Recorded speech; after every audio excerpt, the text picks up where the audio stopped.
Most people will never realize that one of the most important biological events of their entire day happens before breakfast, before coffee, and before they fully wake up. In fact, it happens so quickly that almost nobody notices it at all. Yet, hidden inside those first few minutes of the morning is a signal capable of influencing digestion, circulation, hydration, and the balance of the nervous system itself. You have probably felt this signal hundreds of times, a cold sensation moving behind the breastbone after the first drink of the day. A feeling that lasts only a few seconds before disappearing. Most people ignore it. They assume it is nothing more than water moving downward. But what if that sensation was actually the first conversation between your body and your brain after nearly 8 hours of silence? What if the very first thing entering your stomach was not simply a drink, but a biological instruction? Because while you were sleeping, your body was not switched off. It was waiting. And the message it receives in those first moments after waking may matter far more than anyone ever told you. To understand why that first signal matters, you first have to understand what your body has been doing while you were asleep. Most people imagine sleep as a period of shutdown, a time when the body simply rests and waits for morning. But biologically, that is not what happens. Throughout the night, your stomach gradually empties until very little remains inside it. Gastric acid continues to be produced even though no food is arriving. The protective mucus lining becomes thinner. Water is steadily lost through breathing and through the skin with every passing hour. By morning, you may have lost several ounces of fluid without realizing it. That loss slightly concentrates the blood, making it thicker than it was the evening before. At the same time, the digestive system slows into a low-activity state. The stomach becomes quiet. The intestines reduce their workload. Signals traveling through the vagus nerve become less frequent. Nothing is broken. Nothing is failing. The system is simply waiting for the first meaningful piece of information that tells it the fast is over and a new day has begun. This is what makes the first minutes after waking so unique. Your body is not responding to the 100th signal of the day. It is responding to the very first one. And in biology, the first signal often carries more influence than all the signals that follow. And yet the story becomes even more interesting, because the moment between sleeping and waking is not a gentle transition. It is one of the most demanding physiological shifts your body experiences every single day. Within minutes of opening your eyes, stress hormones begin rising. Cortisol, often misunderstood as a purely negative hormone, surges naturally as part of the awakening response. Blood pressure starts climbing, heart rate increases, the brain shifts from the slow rhythms of sleep toward the heightened awareness required for daytime activity. From an evolutionary perspective, this makes perfect sense. For most of human history, waking up meant immediately becoming alert to opportunities and threats. But this transition comes with a cost. Several biological systems are changing at the same time, all competing for resources and coordination. The body is essentially performing a controlled stress event before breakfast has even begun. What makes this period remarkable is that the nervous system is searching for information. It is trying to determine whether the environment is safe, whether digestion should activate, and how aggressively the body should mobilize its resources for the day ahead. And that is precisely why the first signal arriving after sleep carries so much weight. Before the body decides how to operate, it first listens. If you decide to drink a glass of cold water in that moment, the journey begins almost immediately. Within seconds, the water leaves your mouth and enters the esophagus, the muscular tube connecting the throat to the stomach. You barely notice it. Most people never do. What you do notice is the sensation, that brief cold feeling sliding downward through the center of the chest, passing behind the breastbone before disappearing somewhere below awareness. It feels ordinary because it has happened so many times before, yet hidden inside that familiar sensation is a remarkable piece of human anatomy. Running alongside the esophagus for much of its journey through the chest is one of the most important communication networks in the human body, the vagus nerve. This nerve does not simply connect the brain to a single organ. It forms a communication highway linking the brain, heart, lungs, stomach, and intestines into one coordinated system. As the cold water moves downward, temperature changes begin occurring in tissues located only millimeters away from this neural pathway. You are not consciously aware of it, but the body is already registering information long before hydration begins, long before nutrients could ever be absorbed, and long before the digestive system starts processing anything. A message is already moving through the network. What makes this so fascinating is that you have almost certainly experienced it hundreds, perhaps thousands, of times every morning. That 3-second descent creates a sensation so familiar that the brain stops paying attention to it. Yet the biology never stopped happening. The body continued detecting it. The nervous system continued responding to it. The sensation you feel is not merely water traveling downward. In a very real sense, it is anatomy becoming experience. Your body has been speaking to you your entire life. You simply never learned the language it was using. And that raises a much bigger question. If the body is already detecting information before the water is absorbed, then who is receiving that information?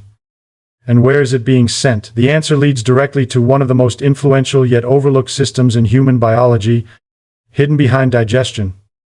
Heart rate, stress regulation, metabolism, gut health, and even the feeling of calm itself lies a communication network so extensive that it quietly touches nearly every major organ in your body. Most people will go their entire lives without ever thinking about it, despite the fact that it helps regulate thousands of biological decisions every single day. It is called the vagus nerve. What makes this nerve extraordinary is not simply where it travels, but what it connects. Beginning deep within the brainstem, it extends downward through the neck and chest, branching toward the heart, lungs, stomach, liver, pancreas, and intestines. In many ways, it functions less like a nerve and more like an information highway, carrying updates between the brain and the organs that keep you alive. Every heartbeat, every breath, every digestive contraction, every subtle shift in internal balance generates information. Much of that information moves through this network. Scientists now recognize that communication does not travel in only one direction. The brain sends instructions downward, but the organs are also constantly sending reports back upward. Your body is engaged in a continuous conversation, most of which never reaches conscious awareness. And this is what makes the first drink of the morning so fascinating. It arrives at a moment when many of these systems have been relatively quiet for hours. The fast is ending, the transition has begun, the network is listening for information, and before a single drop of water reaches the bloodstream, a signal is already entering that conversation. The surprising part is that hydration is not the first thing the body responds to. Something else happens first. That last detail changes everything. Most people assume the benefits of a morning glass of water begin when the water enters the bloodstream. It sounds logical. After all, hydration is about replacing lost fluids. And fluids must be absorbed before they can do anything useful. But the body is already reacting long before that process begins. In fact, some of the most important responses occur before a single drop of water has crossed the intestinal wall. The moment cold water enters the stomach, two different forms of information arrive at the nervous system almost simultaneously. One comes from volume. The stomach wall contains specialized receptors designed to detect stretching. After hours of relative emptiness, even a modest amount of water creates a noticeable change. The second signal comes from temperature. The stomach is not simply detecting that something has arrived. It is detecting what kind of thing has arrived. Warm, cold, large, small. The nervous system treats these details as information, not background noise. And when multiple signals arrive together, the brain pays closer attention. This is a principle seen throughout biology. The more pieces of evidence that support the same message, The stronger the response tends to become, what appears to be a simple drink is actually becoming a package of information delivered directly into a network that has been waiting all night to receive it. And what happens when those signals converge inside the brain is where the story becomes far more powerful than most people realize. What happens next is the reason this entire story is far more than a discussion about hydration. The brain is not impressed by volume alone. It is not impressed by temperature alone. What captures its attention is agreement. When two different sources of information arrive at the same time and point toward the same conclusion, the nervous system treats that message as more important than either signal could be on its own. And that is exactly what happens during the first drink of the morning. After hours of relative emptiness, the stomach suddenly expands.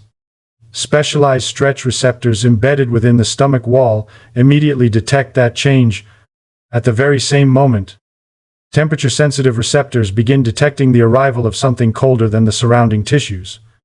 Two separate biological systems are activated simultaneously. One is measuring volume, the other is measuring temperature. Yet both are delivering the same message: something significant has entered the body.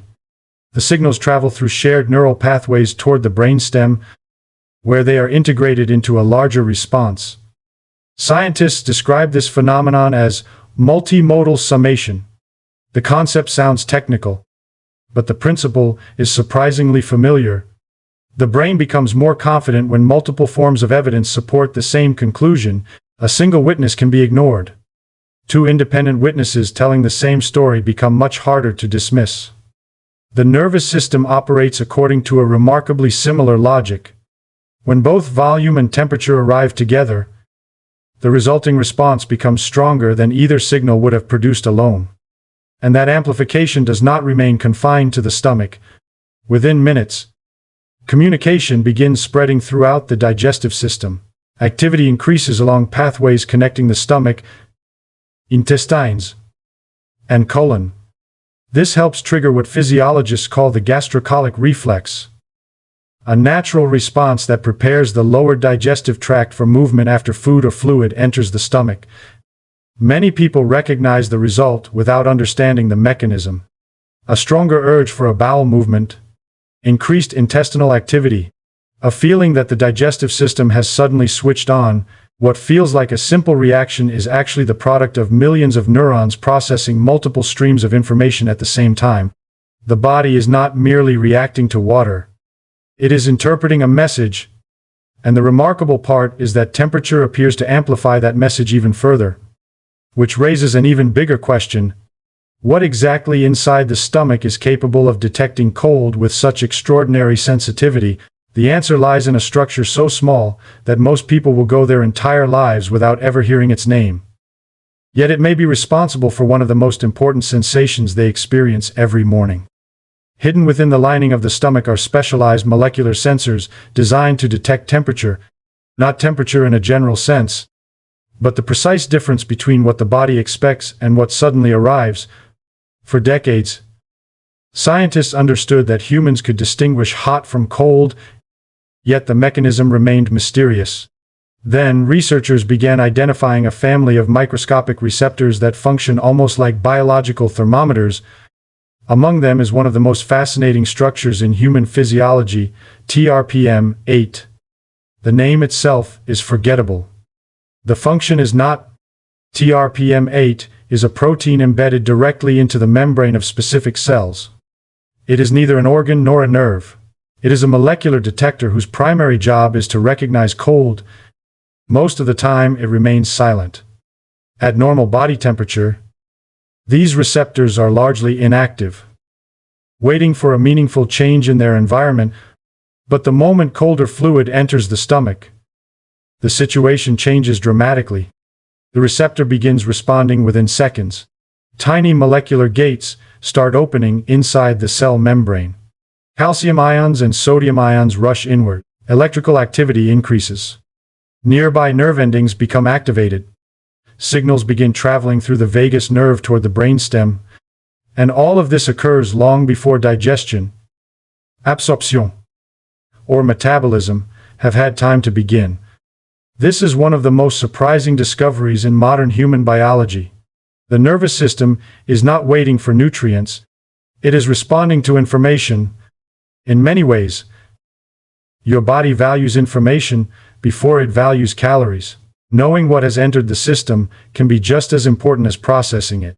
What makes TRPM8 even more remarkable is that it can be activated without actual cold. Menthol, the compound responsible for the cooling sensation in mint, can trigger many of the same receptors. This is why a mint lozenge can feel cold even when it is sitting at room temperature. The receptor is not measuring temperature directly. It is interpreting signals that suggest cold is present. In other words, the sensation of cold is not simply a physical experience. It is also a neurological interpretation. The brain experiences what the receptor reports. But perhaps the most important detail is not that these receptors detect cold, it is how they respond over time. The strongest signal occurs during the first moments of exposure. When cold arrives after a prolonged period without stimulation, receptor activity rises sharply. Then something interesting happens. The response begins to fade. Not because the cold disappears, but because the receptor starts adapting. This is a common principle throughout biology. Systems are often designed to react most strongly to change rather than permanence. A new smell is intense until you stop noticing it. A loud sound captures attention until the brain learns to ignore it. Temperature receptors behave in a similar way. The first few seconds generate the largest response. This is precisely what makes the first drink of the morning so unique. After nearly 8 hours of relative silence, these receptors encounter a signal they were specifically designed to detect. The contrast is enormous. The timing is perfect. The nervous system pays attention, and this may help explain why the first sip often feels more noticeable than every sip that follows. Yet even that is only half of the story, because the body did not evolve a system capable of detecting cold without also evolving a system capable of detecting the opposite. If TRPM8 helps deliver one biological instruction, another molecular sensor is waiting to deliver a completely different one. And that is where the next chapter begins. And this is where the morning stops being a habit and becomes a fork in the nervous system. Most people think the choice is simple: water or coffee. But inside the body, the choice is not about taste, preference, or even energy. It is about which biological program receives permission to start first. Cold water activates one set of sensors. Hot coffee activates another. The same stomach, the same vagus nerve. The same early morning body can receive two completely different instructions depending on what arrives first. When cold water reaches the stomach, TRPM8 receptors begin firing. The signal moves through vagal pathways toward the brainstem, carrying information that supports regulation, digestion, hydration, and parasympathetic tone. This is the rest and digest side of the morning. It does not force the body to sleep. It does not make you weak. It simply tells the system that the first input after sleep is safe, cooling, and regulatory. The digestive tract can begin waking up. The colon can prepare for movement. The cardiovascular system can begin receiving fluid support after the overnight fast. But when very hot coffee arrives first, the message changes. Heat-sensitive pathways, especially those linked with TRPV1, begin responding to temperature. At the same time, caffeine enters the picture. Caffeine blocks adenosine, the chemical that normally helps signal sleep pressure and recovery. Alertness rises. The natural cortisol awakening response, which is already increasing in the morning, receives another push. Gastric acid secretion may increase. The body is no longer receiving a quiet regulatory signal. It is receiving a mobilizing one. And this is where the misunderstanding begins. Coffee is not the villain. Millions of people drink it every morning and feel fine. The deeper issue is sequence. A signal that may be useful later can be disruptive when it becomes the very first instruction delivered to a sensitive system that has been fasting, dehydrating, and recalibrating all night. One pathway says, begin processing. The other says, prepare to perform. One helps establish digestive rhythm. The other pushes alertness before the gut has fully restarted. Same nerve. Same stomach. Completely different command. That is the part most people miss. The body is not judging the drink the way you do. It is reading temperature, chemistry, timing, and context. A cold signal arriving first can create a foundation of regulation before stimulation enters. A hot caffeinated signal arriving first can push stimulation before regulation has had time to establish itself. And once you see the morning this way, the question becomes much more serious. You are not simply choosing a beverage, you are choosing which program your nervous system runs first. That first program does not control the entire day, but it can shape the tone of the next hour. It can influence whether the gut wakes gradually or is forced awake under stimulation. And in a body over 50, where recovery and regulation already require more precision, that difference may matter more than it once did. If all of this sounds like a small difference being given too much importance, consider how biological systems are designed to operate. The nervous system does not evaluate every signal equally. It gives special attention to the signals that arrive first. In many ways, the first input after a period of silence acts like an opening statement in a conversation. It establishes context. It creates expectations. It helps determine how the information that follows will be interpreted. The same principle appears throughout biology. The first light entering the eyes in the morning helps regulate circadian rhythms.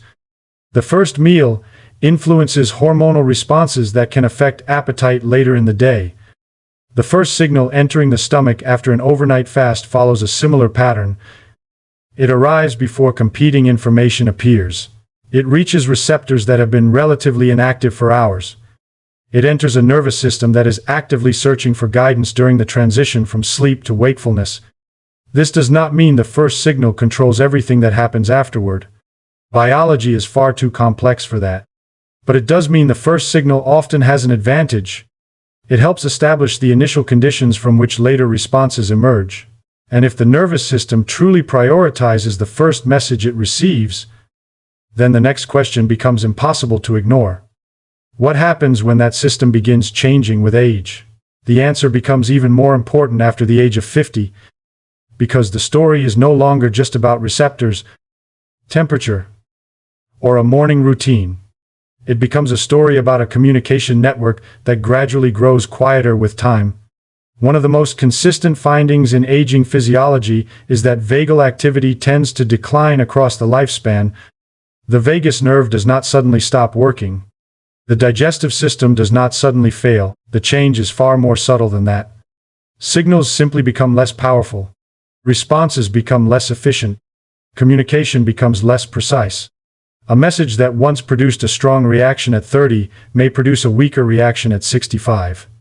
This helps explain why many older adults begin noticing changes that seem unrelated on the surface.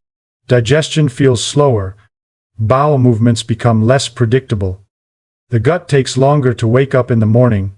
The body still knows what to do, but the signal driving the process is no longer as strong as it once was.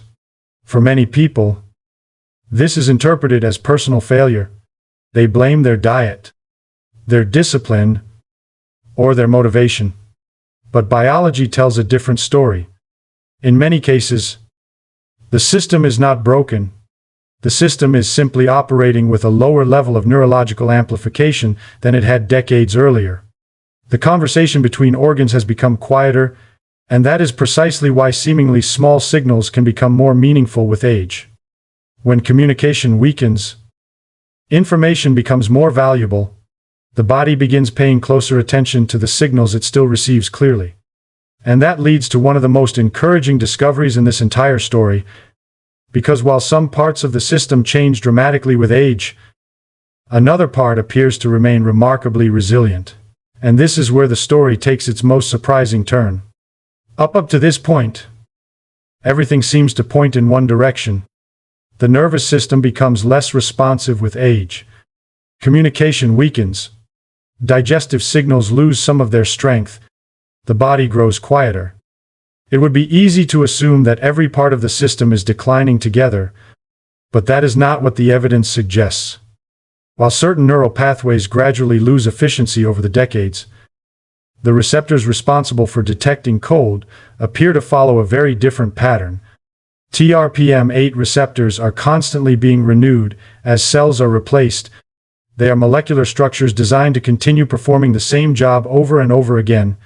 In many cases, they remain remarkably capable of detecting temperature long after other parts of the communication chain have begun slowing down. That distinction matters. It means the sensor may remain strong even when the signal pathway becomes weaker.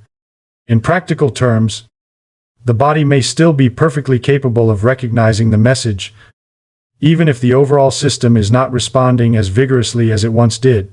The receptor still remembers what it was built to do. And that idea extends far beyond a single protein. Again and again, human biology reveals the same pattern. The body often retains ancient capabilities long after modern life stops providing the signals those capabilities evolved to expect, which means the problem may not always be that the body forgot. Sometimes the signal simply stopped arriving. And if that is true, then restoring the signal may be far more powerful than most people realize. The practical application of all this is surprisingly simple. It does not require expensive supplements, complicated biohacks, or a complete redesign of your morning routine. In its simplest form, it means giving the body a clear signal before giving it stimulation. For many people, that may be as straightforward as drinking 10 to 16 ounces of cool water shortly after waking and allowing 20 minutes before coffee. The goal is not perfection. The goal is information. It is an opportunity to support hydration, activate digestive signaling, and provide the nervous system with a regulatory message before introducing a stimulating one. You are not adding a new capability to the body. You are simply giving an existing system a signal it already knows how to understand. Perhaps that is the larger lesson hidden beneath this entire discussion. Modern life has become extraordinarily good at providing stimulation, yet surprisingly poor at providing the biological signals the human body evolved to expect: natural light, movement, temperature variation. Even simple sensory inputs arrive less frequently than they once did. The body has not changed nearly as quickly as the environment around it. In many ways, what modern biology is starving for is not more information, but the right information. So tomorrow morning, before coffee, before breakfast, and before the noise of the day begins, remember that your body is already listening. If you found this fascinating, let me know in the comments. And now I'm curious, what is the very first signal your body receives each morning?